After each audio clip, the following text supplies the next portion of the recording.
Yo, what's good? It's K Fallon, K Fallon Beats. I BecomeRappers.net, PeepTheIndustry.com.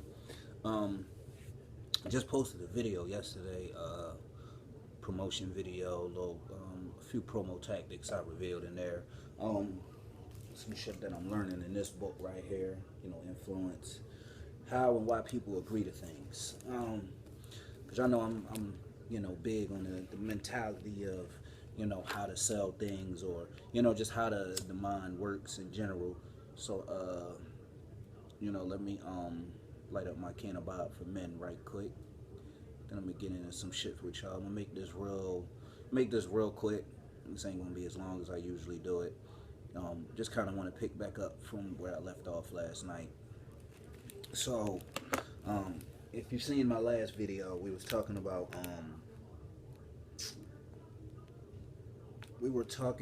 what are they called in this chapter. We were talking about fixed action patterns. All right, how every species out there has automatic triggers that if you do something or say something, take a certain course of action or whatever, it'll cause somebody to respond automatically. Um, what I wanted to get into was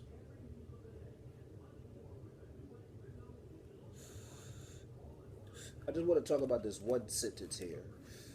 All right, and then we're gonna get into some shit with y'all real quick. It says right here in this paragraph, page 22, if you had a book, there is a strong but sad parallel in the human jungle. We too have exploiters who mimic trigger features for our own brand of automatic responding. Unlike the mostly instinctive response sequences of non-humans, our automatic tapes usually develop from psychological principles or stereotypes we have learned to accept. All right. So if you watched the video yesterday, I talked about stereotypes and how it's synonymous with ritual. So when you see the word stereotype, you're basically saying a ritual. So when you say, or like when you look at movies with black actors, and we always say, well, that's a stereotype, that's a stereotype character, that's a stereotype character. It's what they're really doing is performing rituals. All right. So if you just take stereotype and just replace it with ritual, you know what I'm saying, then you'll understand, a little bit better what it is that they're doing. All right. So it says our automatic tapes usually develop from psychological principles or stereotypes we have learned to accept. So we're gonna stay with that, and let me just explain that a little bit more. What that basically means is that we have been preconditioned and pre-programmed um, to believe certain types of things as being true.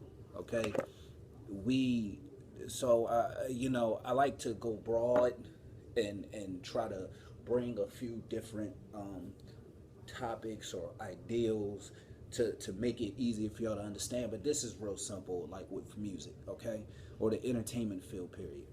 All right, so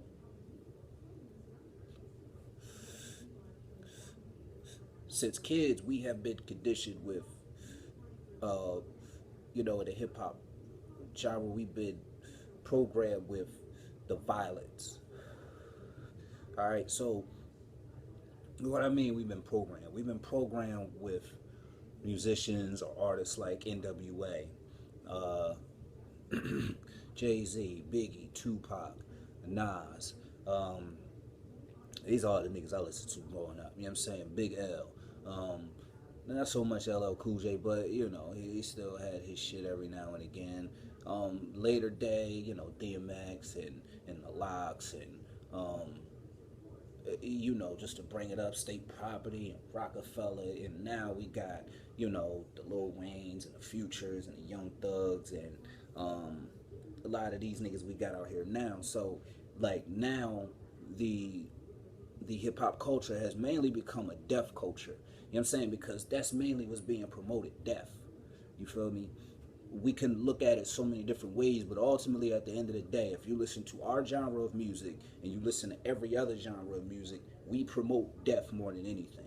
You feel me? There's nothing really uplifting about rap music nowadays. I mean, let's just keep it 100. And then, being older now, when I listen back to the shit listened to growing up, and DMX and Nas and them, they were saying the same shit, just to a different beat. You feel me? So with the stereotypes in the music, we have been programmed and have been conditioned to think that the style of music that's out today is how can I say it? It's like a lot of up and coming artists and musicians feel like they have to follow this certain style in order to, you know, make it big, or in order to sustain a good career. Well, contrary to popular belief, that is bullshit. Like, you look at Designer, everything about this man says Future. I'm not a huge Future fan, like some of his music or whatever, but you know, I grew up in an era where you had to have your own style. Now you got a nigga that come out and takes a man's whole entire style. You feel what I'm saying? From his voice to his delivery, kind of like his flow, and to the fact that you can't understand shit this motherfucker is saying. Like, he took his whole swag and persona. If the nigga had dreads, it would just be fucking scary. You feel me? But I think somebody told him he couldn't do that. You know what I mean?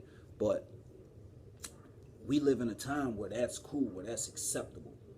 You feel me? It is acceptable for you to just swagger jack a whole, you know what I mean, swagger jack a nigga. Like, we didn't grow up in that area or era. And that comes from the stereotypes. That comes from the rituals of them putting out the same type of music and the same type of artists. So when you continuously have this same sound, you feel me? If anybody is my age, you know what I'm saying? I'm about to be 30 this year.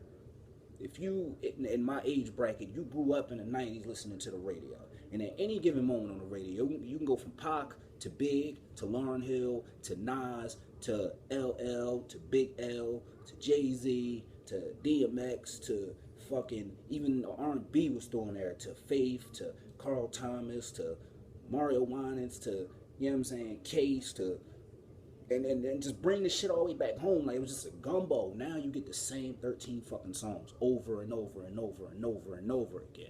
Well, what is that? They're programming you. It's called programming. You know what I'm saying? You're getting programmed. Even if you don't like the fucking song, it's going to get programmed into your head where you catch yourself singing it. You know what I'm saying? And you're like, why the fuck is this shit stuck in my head? But that's how they program you, and that's how they perform the ritual. They continuously play this shit over and over and over and over and over. So even if you can't fucking stand it, you can't help but know it. You can't help but understand what it is, you know what I'm saying? Or just know the melody of the song. As much as I hate that fucking Panda song, it's Panda, Panda, Panda, Panda. That shit gets stuck in your fucking head. You don't know what he's saying. But it's just, you. I got bras in Atlanta.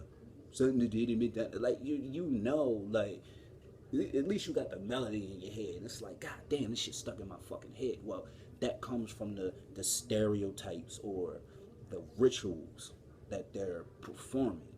You feel me? So the idea is to understand that, you know, you can exploit these type of things. You can exploit, you know, this type of programming, so to speak, when it comes to your music. If people see a certain image of you continuously, you feel me? And remember in the video I talked about yesterday, where I talked about, you know, the visual aspect of it, the expensive equals good. So if you got this, if people consistently see you, and it looks like you on a consistent basis, you're spending money on your career, your craft. You feel me? You're willing to pay for graphics. You're willing to go out there to pay for beats. You're willing to go out there and pay for photo shoots. And you're willing to go out there and spend money for all this shit. People notice that. And what happens is, when you continuously show niggas that you're performing a ritual, that's ritualistic. You continuously give somebody an image of yourself that you want to give off, you know what I mean, to the universe. This is what you want the world to see you as. So you continuously give them this image of you. That is ritualistic. I'm coming, mom, and give me like 1 minute. I'm going to finish up right quick. Yeah, the wife's calling. I got to go get the daughter. She's in there tripping, you know, snapping, little mama. What you could take from this? I'm coming, mama. what you could take from this is up your brand, make yourself look more desirable. You know what I'm saying? Get your image together. Work, pay for your graphics, pay for your beats. Let people know that you pay for your shit, that you paying your way to get through this. You know what I'm saying? The books I suggest. You don't have to get every one of them, but some of them, if you pick those up, take some of them and read them and get the nuggets from them. You know what I'm saying? It'll take you a lot further than trying to fit into the stereotype or trying to blend in into the ritual and fall for the ritual and continue to go down that road. You feel me? So, with that being said, before I get up out of here, if you're not already subscribed to the channel, you can click the link in the description bar, get your hands on that music marketing methodologies. I go through different methods of how to market and promote your music that actually works. Everyday life scenarios, you can't miss it. Click the link to get the recording contracts course where I teach you how to read recording contracts. Check out the blog at becomerappers.net. If you're a rapper, MC, or whatever, click the link in the description, peeptheinstrumentals.com, get your hands on that.